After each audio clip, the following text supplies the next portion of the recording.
السلام علیکم ورحمۃ اللہ وبرکاتہ۔ بسم اللہ الرحمن الرحیم۔ ایک دفعہ حضور پاک صلی اللہ علیہ وآلہ وسلم صحابہ کی محفل میں جلوہ فرما تھے۔ ایک شخص حاضر ہوا اور عرض کرنے لگا، یا رسول اللہ صلی اللہ علیہ وآلہ وسلم، کوئی ایسا مومن بھی ہے جو جہنم میں رہے گا؟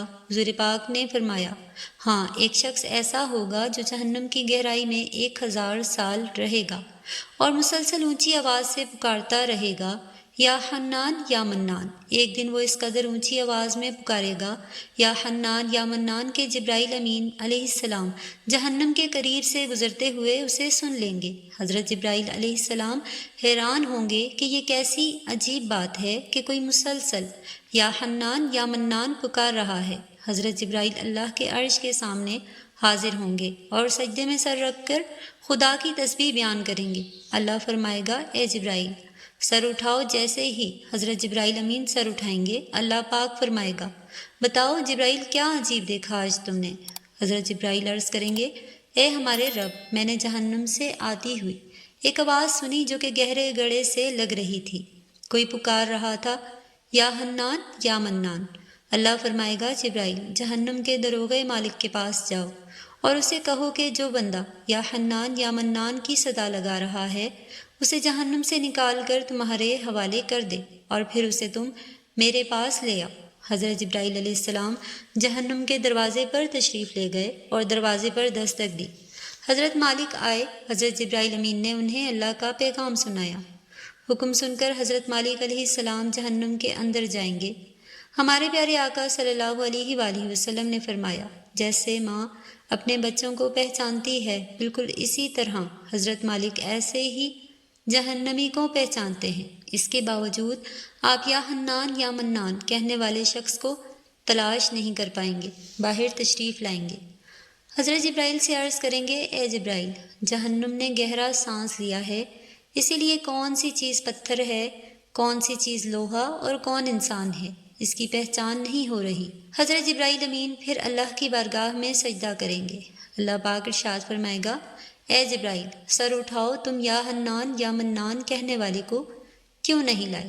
حضرت جبرائیل امین عرض کریں گے، مولا دروغے جہنم، حضرت مالک نے بھی معاذرت کی ہے، کہتے ہیں کہ جہنم نے سانس لی ہے، جس کی وجہ سے پتھر، لوہا اور انسانوں میں کوئی فرق نہیں رہا، تو یہ سبھی جل کر کوئلہ بن چکے ہیں، کس چیز کی پہچان نہیں ہو رہی۔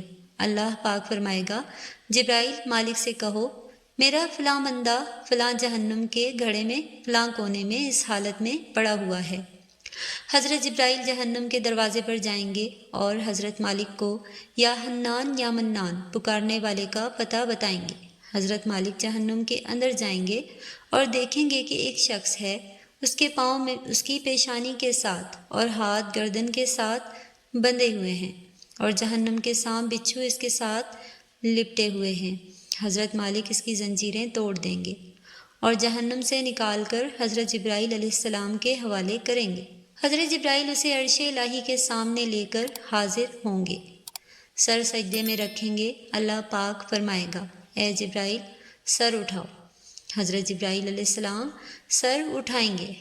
اب اللہ پاک اس بندے سے فرمائے گا، اے بندے، کیا میں تیری بہترین تخلیق نہیں کی؟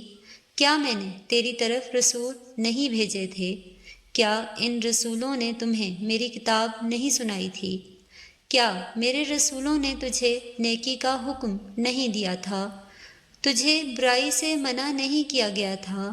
وہ بندہ ساری باتوں کو مانے گا، اقرار کرے گا، یا اللہ تو نے میری بہت اعلیٰ تخلیق فرمائی، تیرے رسول بھی تشریف لائے، انہوں نے تیرے احکام بھی سنائے۔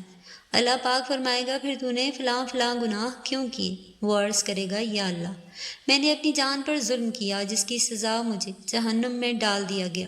اے اللہ اس کے باوجود میری امید نہیں ٹوٹی، مجھے تیری رحمت سے امید تھی، اسی لیے میں یا حنان یا منان پکارتا رہا۔ مولا تو نے مجھے فضل سے جہنم سے نکالا، یا اللہ مجھ پر رحم فرما دے۔ اللہ پاک فرمائے گا، اے فرشتو گواہ ہو جاؤ، میں نے اس بندے پر رحم کیا اور اسے معاف فرما دیا۔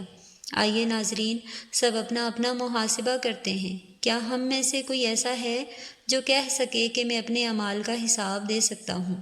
اپنے اپنے گریبانوں میں نظر ڈالیے، کوئی ایسی خوبی یا نیکی جس پر ہمیں یقین ہو کہ ہمیں دوزخ میں نہیں ڈالا جائے گا۔ ہزاروں سال کی باتیں بھی رد ہوتی دیکھی گئی ہیں، تو بس ہم اللہ سے دعا کرتے ہیں کہ اے اللہ، ہم جانتے ہیں اگر ہمارے اعمال کا سخت عذاب لیا گیا تو یقیناً ہم نہیں بچ پائیں گے، ہم بے حد گناہ گار ہیں۔ لیکن اے اللہ پاک، ہم تیری رحمت کا سوال کرتے ہیں، ہم سے حساب اپنے عدل و انصاف پر نہ لینا، بلکہ ہم پر اپنی رحمت اور عطا کا سایہ رکھنا۔ اے اللہ پاک، ہماری دعا کو مقبول فرما دے، آمین یا رب العالمین۔